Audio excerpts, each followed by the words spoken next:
হাতির ঝিল নিঃসন্দেহে ঢাকার সবচেয়ে দর্শনীয় স্থান সময়ের মধ্যে একটি, যেখানে আসলে আপনার মন অটোমেটিক্যালি ভালো হয়ে যাবে। আর এ কারণেই ঢাকার মানুষের কাছে সবচেয়ে পছন্দের কিন্তু এই জায়গাটি। দর্শক, আজ আপনাদের পুরো হাতির ঝিল ঘুরে দেখাবো আমি রাশেদ রাসেল। সেই সাথে আপনাদের সামনে তুলে ধরবো হাতির ঝিলের নানা আদ্যপান্ত। So let's go with Rashed Rasel. ইতিহাস থেকে জানা যায় ভাওয়াল রাজারা হাতি পালত, আর তাদের সেই হাতিগুলোকে গোসল করানো হতো এই ঝিলে। সেই থেকেই ঝিলটির সাথে যুক্ত হয়ে যায় হাতি শব্দটি। পরে লোকমুখে হাতির ঝিল নামেই পরিচিতি পায় অপরূপ সুন্দর এই জায়গাটি। এই জায়গাটা অনেক সুন্দর। হাতির ঝিলে যাত্রীদের সুবিধার জন্য রয়েছে চক্রাকারে সব বাস সার্ভিস। বিএফডিসি মোড় থেকে পাওয়া যায় এসব বাস। দর্শক, আপনাদেরও একটু ঘুরে দেখাতে চাই এই চক্রাকার বাস সার্ভিস। এসব বাসে সর্বনিম্ন ভাড়া গুনতে হয় 25 টাকা। যাত্রীদের দাবি, দূরত্বের তুলনায় এই ভাড়া অনেক বেশি। কর্তৃপক্ষের কাছে ভাড়া কমানোর দাবিও জানান তারা। ঘুরতে আসতে অনেক ভালো লাগে, জায়গাটা অনেক সুন্দর, তবে দূরত্বের তুলনায় বাসের ভাড়াটা অনেক বেশি। ভাড়াটা কমালে একটু ভালো হতো। দর্শক, হাতির ঝিলে যে শুধু চক্রাকার বাস সার্ভিস রয়েছে তা কিন্তু নয়, এখানে রয়েছে ওয়াটার ট্যাক্সি সার্ভিসও। আপনি ইচ্ছে করলে এফডিসি মোড় থেকে আপনি রামপুরা, বনশ্রী, বাড্ডা এসব জায়গায় কিন্তু খুব সহজেই যেতে পারবেন।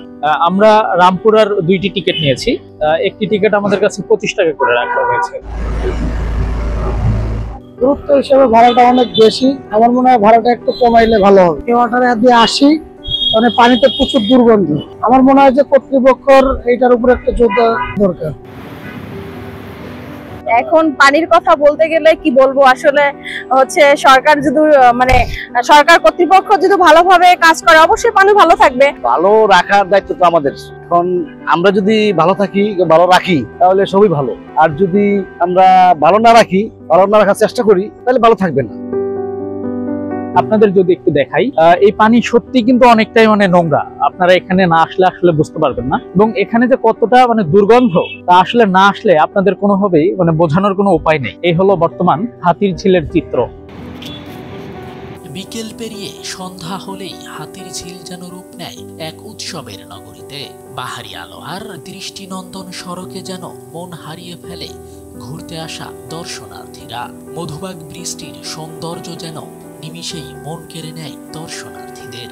এখানেই সবচেয়ে বেশি দর্শনার্থীর দেখা মেলে। সেই সাথে এফডিসি মোড়, রামপুরা, পুলিশ প্লাজাতেও দেখা যায় উপচে পড়া দর্শনার্থীর ভিড়। এখানে জায়গাটা অনেক সুন্দর। আমরা মাঝে মাঝে ঘুরতে আসি, আমরা ফ্রেন্ড সার্কেল নিয়ে আসি, অনেক বেশি ভালো লাগে। জায়গাটা অনেক বেশি সুন্দর। আমরা যেন আসতে পারি সবাইকে নিয়ে। এখানে আসলে আমাদের অনেক বেশি ভালো লাগে। তাই আমরা চাচ্ছি যে পরিবেশটা যদি ভালো হয় তাহলে আমরা এসে স্বাচ্ছন্দ্য বোধ করব।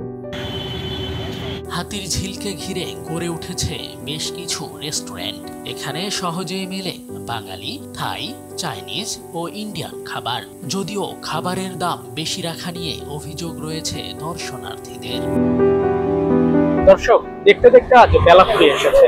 আবারও দেখা হবে অন্য কোনো দিন নতুন কোনো দর্শনীয় স্থান নিয়ে। সে পর্যন্ত সকলের সুস্থতা কামনা করে আজকের মতো এখানেই বিদায় নিচ্ছি আমি রাশেদ রাসেল। আল্লাহ হাফেজ।